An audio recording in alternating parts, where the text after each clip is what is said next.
என் பட்சத்தில் இருக்கிறார், நான் பயப்படேன். மனுஷன் எனக்கு என்ன செய்வான்? நம்ம பார்த்த கதையில, தாவீது கோலியாத் கதையில, தாவீது யாரை நம்பிதான் அந்த யுத்தத்துக்கு போனாரு? ஏசப்பாவை. கர்த்தர் என் பட்சத்தில் இருக்கிறான்னு சொல்லிதான் பயப்படாம என்ன பண்றாரு? யுத்தத்துக்கு போனாரு. அங்க இன்னொரு மனுஷன் தான். யார் அது? கோலியாத். ஆப்போசிட்ல தான். ஆப்போசிட்ல இருக்கிற கோலியாத்தை பார்த்து பயந்தாரா? தாவீது பயப்படல. அந்த மனுஷன் ஏதாச்சும் செய்ய முடிஞ்சா? தாவீத ஒண்ணுமே பண்ண முடியல. ஒரே கல்னால என்ன பண்ணிட்டான்? தாவீது கோலியாத்தை முறியடிச்சிட்டான். அது மாதிரி கர்த்தர் பட்சத்தில் இருக்கும்போது நம்ம எது பண்ண தேவையில்லை, பயப்பட தேவையில்லை. ஒரு மனுஷன் நமக்கு எதிராக ஒரு காரியமும் செய்ய முடியாது. அதுதான் இந்த வசனத்தோட மீனிங். சொல்லலாமா?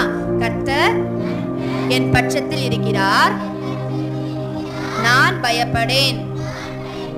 மனுஷன் எனக்கு என்ன செய்வான்? கர்த்தர் என் பட்சத்தில் இருக்கிறார்,